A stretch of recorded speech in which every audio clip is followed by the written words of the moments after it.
Hello and welcome to the Business Today show. I'm Udayan Mukherjee. These days there is a lot of talk and concern about whether consumption will hold up in India as the economy slows down. Over the decades, one very reliable gauge of the Indian economy and Indian consumption particularly has been India's bellwether consumer company HUL. So it gives me great pleasure to welcome to the Business Today show today Sanjiv Mehta, Managing Director and CEO of HUL. Sanjiv, great to have you on the show and thanks for joining in today. Absolute pleasure with that. Well, over the years, one keeps looking at your company, HUL, and you produce so many. I mean, I often call it the CEO factory because people work in HUL and then often they leave mid-career to become CEOs of other corporations. And then there are people like you who are practically lifers at HUL. I mean, who spend their entire career there, and not everybody rises to the pinnacle as you have, but they go on to become CEOs and top managers of the company. What distinguishes these two sets? People like you who spent more than 30 years at the company and the ones who move out for greener pastures at some point of their career. Yeah, then, the most important bit is the kind of talent we groom, we attract to the company. And I always say that we attract the best and make them better.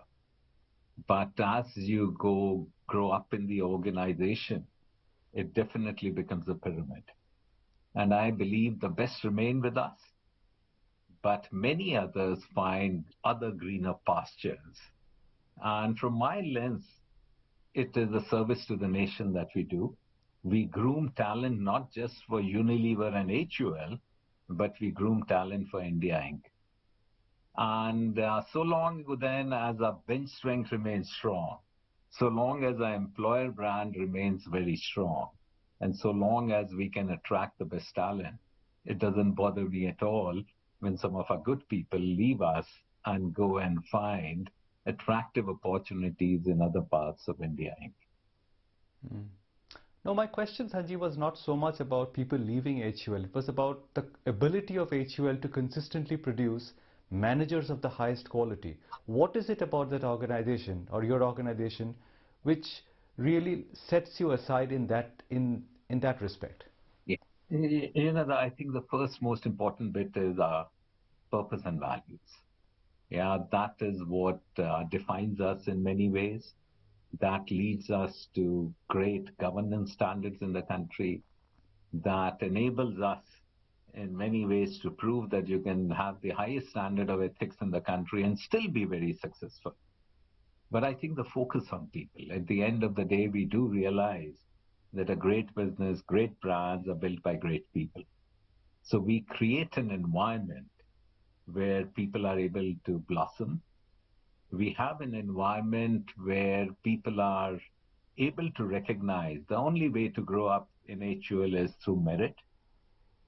And we then invest in them, we take risk with them, and we provide them with ample opportunities to not only develop their functional skills, but also those who have the aptitude to become great business managers. Look back in the history, then the first Indian CEO of HUL was the legendary Mr. Prakash Tandon, and that was way back in the early 60s. And since then, save and except 2 years, when we had a foreigner, HUL has been led by Indians. And Indians who have not only done a great job within HUL, but after the innings have come to an end in HUL, they've gone on to occupy senior positions in the government and in many other areas. So I think HUL is, in many ways, attracts great talents and makes them much better, much greater. And that is something which we are extremely proud of. But we must also then remember. You just said that managers please go ahead. Great talent is also attracted by businesses which are successful and businesses which remain contemporary. Right. You just mentioned that when HUL top managers are done with their stint, the CEOs, they go on to contribute to the government and other areas. But often when CEOs are done with their India stint, they've gone on to do very well at the Unilever top management positions as well. I mean, we've had Indian managers who've been at the absolute top of the Unilever ladder. You yourself are part of the global executive leadership at Yes, Unilever. Is yes, that where your ambitions lie as well once you're through with the India stint? Look at it from this lens then, that I'm the first CEO of HUL, who, while being an incumbent CEO, is part of the Unilever Leadership Executive, which is the global executive board. And I personally believe that the two best jobs in Unilever are the global CEO and the HUL CEO. So I've been very fortunate over the last 3 decades that I worked for Unilever.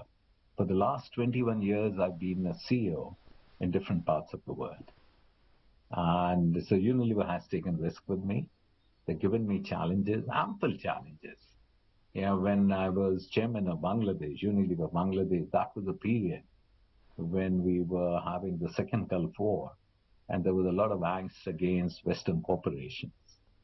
When I was CEO and chairman of Unilever Philippines, we had a major marketing battle with our rival. When I was running North Africa, Middle East, we had first the financial crisis and then the Arab Spring.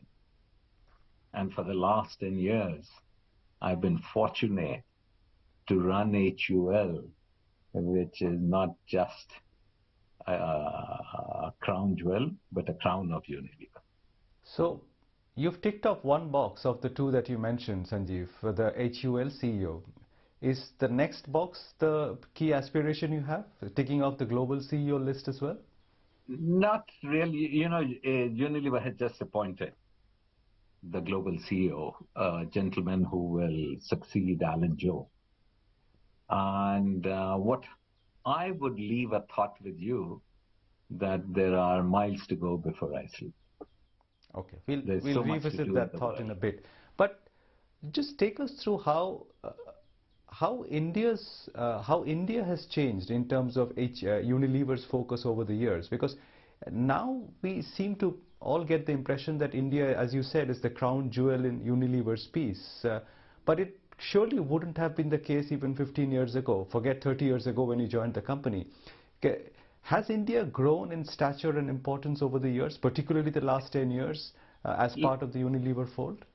If I were to just pause and reflect on our journey over the last 10 years, it was a business 10 years back of about 24,000 crores. And now it's a business which is bordering 60,000 crores. It is a business which had an operating EBITDA margins of about 14-15%. Now you have an EBITDA margin of 24-25%. This was a business 10 years back which had a market cap of less than $15 billion, and now it has $70 billion. It is the largest Unilever business in volume terms. It is the second largest business in value terms, and I believe in another few years, even in value terms, and this is hard currency terms, it would become the largest Unilever business. And we're also, in many ways, we incubate new age practices. And that's the reason Unilever is HUL is such an important part of Unilever. And look at it from the India lens. The consumption story, I believe, in India is about to unfold in a big way. And which better company is there to reap the harvest of the consumption story of India than HUL? So HUL is extremely well poised. It has a very important role, not only being the bellwether in India, but a very important part of Unilever's story globally. Given this importance, Sanjiv, did Unilever need to up its royalty from 2.65 to 3.45% as it did lately? Because even shareholders of yours, well-wishers of yours, were a little taken aback by that move. Is there Let me, solid justification from a business point of view, keeping your minority shareholders in India in mind, yeah, whether that move was necessary? I'm glad then you raised this question because let me put this question and let me answer that with the perspective that we have. Yes, the royalty and service fee payments, if we look at it, there are two components to it. One is the trademark and the technology fees, and the second is the service fees. Yeah, in India, we have, if you take our Bangalore R&D center, we have over 700 scientists over there and over 100 PhDs. They do cutting edge research work. And a large part of that work is for the benefit of Indian consumers. And that cost, then, we don't absorb. That cost goes back to Unilever and comes back to HUL as part of brand royalty or technology fees. Now, trademark royalty enables us to get the best possible Unilever brands from the repertoire of brands that they have at the most opportune time for the benefit of the Indian consumers. So this is one part, and this was the total was about 1.65% and which had now been raised to 1.95%. I'll talk about how we did the benchmarking, etc. The second part is the service piece. Now, Unilever is a big corporation, about 60 billion euros. So it has a large scale global footprint. And say, let me give you an example. Say procurement, for instance. We get a huge benefit because of Unilever's scale. And so a large part of a global negotiation on behalf of HUL with global suppliers is done by Unilever. We get a huge benefit out of it. Similarly, when you look at leading edge practices, be it in supply chain, be it in marketing, all those which Unilever develops globally, we have access to it. Now, if we do not incur those service fees, then we would have had to set up an organization in India to incur those costs, and we would still not get the competitive edge that we get as being part of Unilever. And even when you add all these expenses, our overhead costs are one of the most competitive in the industry. In fact, it would be one of the most competitive in the world amongst global corporations of our size. Yeah. So what being part of Unilever gives us immense competitive edge. So many people don't understand the business model of how R&D is done. You know, many times then people ask me a question that why is it that HUL's R&D expenses are so low? And the reason is very simple. Because we have 3 R&D labs in India who do great work, and those costs come back to us as technology fees.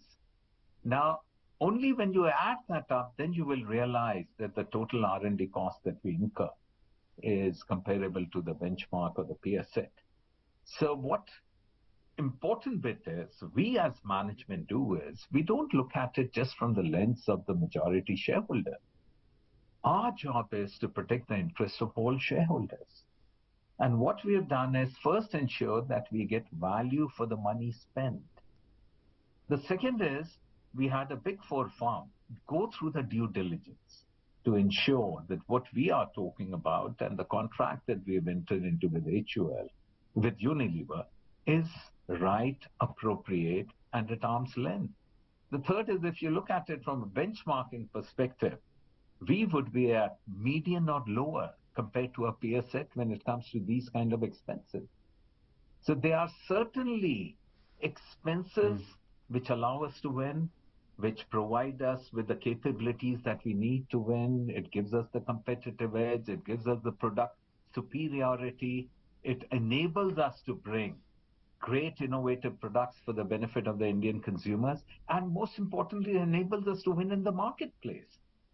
So I firmly believe that these expenses then are not just in the interest of the majority shareholders, they are in the interest of all shareholders. Okay, fair answer, Sanjiv. But you know, the question which, even if people who buy your argument may ask that, you know, the point that you make about peer comparisons and benchmarking, what if, given HUL's growing profitability and growing dominance to the group, at some point the Unilever management chooses to bridge the gap with its peers in terms of royalty payments? They say no, 3.45% is too low. HUL is our cash cow. Maybe we bring it up to 5% like many of the India multinationals charge their Indian company, Indian subsidiary. Is that a possibility in the years to come? That's very hypothetical, Uday. Let me explain the process that we go through. First is we have a great set of independent directors, and each one of them in their own right are people with huge stature, reputation, and then we go through the complete due diligence.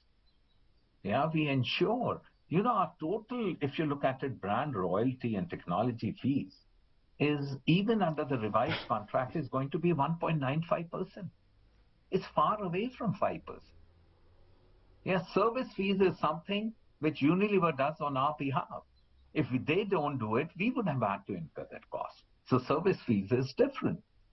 Yeah, brand royalty at 1.95% for the kind of research we do, for the kind of products we do, for the kind of categories we create, and the innovation that we bring for the benefit of the Indian consumers. I think that's a great value for us.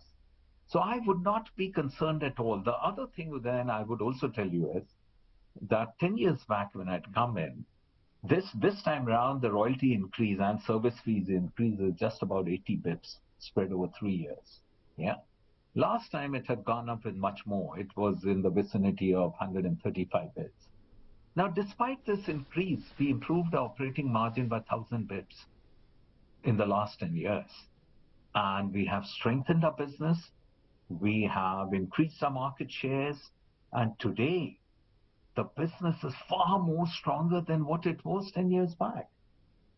So we get the value for the money spent. So I wouldn't be concerned at all whether we are getting value for this or not. Now, let's talk about consumption for a bit, because we spoke about it earlier in the show, and I want to ask you from your perch, do you think consumption is on the mend? Because when I look at the last few quarters numbers of HUL, it seems like your results are strong, but they're led more by price growth than volume growth. I mean, you're getting double-digit price growth and probably mid-single-digit volume growth. At some point, do you see volume growth creeping back to nearly double digits? Is it possible or likely in the foreseeable future? Yeah, first, it's an absolutely valid question. We always then say that we would like to have volume-led profitable growth. Yeah, volume-led implies that the consumers are consuming more of our products. Yeah. Now, this has been a very unprecedented and exceptional situation.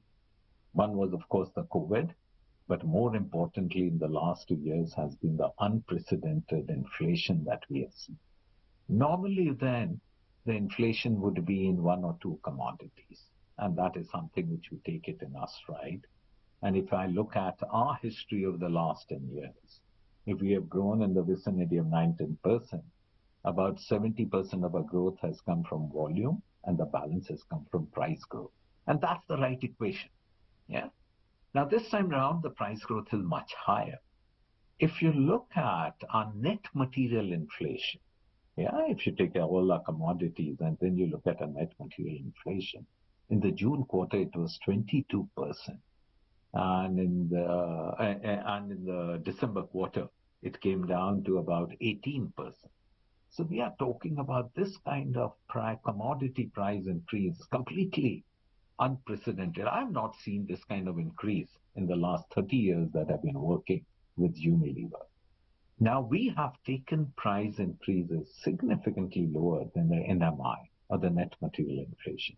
Our price increase has been in the vicinity of 11-12%. Now, if I step back from HUL and look at the market from a value growth perspective on a moving annual total for 22 grew at about 6%, but the December quarter was at 8%. If I unpeel the onion and look at urban and rural, urban market grew at 8% on a MAT basis and 10% on a December quarter basis. Similarly, rural had a much muted growth. On a MAT basis, they grew at 3%, and at a December quarter basis, it grew at 5. So about a 2% difference, which happened across the board. But if I look at volume, while the market grew at 6%, the volumes declined at -6. So the difference between -6 and 6 for the market, which is 12%, was the price growth. Yeah, within this, the urban market, they declined by -4, and the rural market declined by -9 on a full year basis. Now, during the December quarter, even the volumes declined less by 200 bips or 2%. So the -6 became -4, the -4 in urban became -2, and the -9 in rural became -7. So this augurs well that the December quarter for the market was better than the moving annual total for the full year. Having said that, we must realize then that December quarter also was a festive year. And there is always a base impact because you look at growth as a period on period or quarter on quarter basis.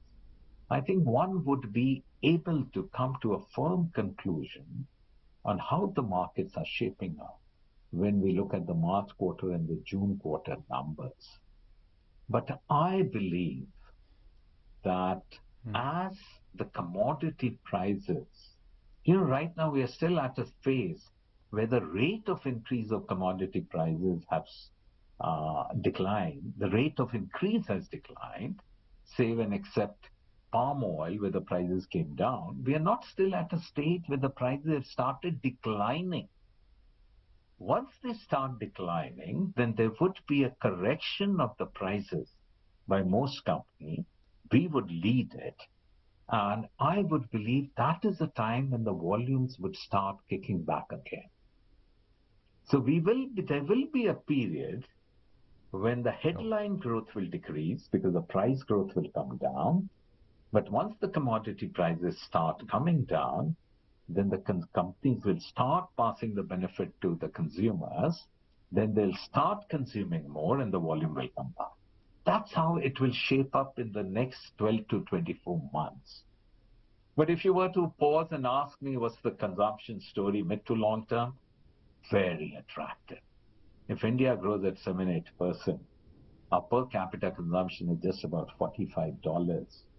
And when you compare this with Indonesia, which is 2x, China is 3x, Philippines is 4x, just look at the runway to grow. And within India, the rural consumption is 1/3 that of urban India. So the runway to grow in rural India is even much higher. And there is no category in the country which has reached a stage of maturity. That's the reason I say why India remains such an attractive market. So volumes are bound to come back. It's only a question of time when they come back. Okay. Sanjiv, we're running out of time, but you said something interesting at the start of our chat, which is that there's miles to go before you sleep. And I mean, as far as people or your shareholders are aware, October 2023 is what your tenure runs still. Can you give us some sense of what lies ahead for you beyond that? There's so much to do in life. Difficult to talk about at this stage, but at an opportune time event, I'll be very happy to discuss what my next plans would be. Okay. Whatever it is, I wish you the best of luck, Sanjiv. It's been a pleasure talking to you, and my congratulations on what you've achieved over the last 10 years at HUL. Thank you, then. A pleasure, a real pleasure speaking to you.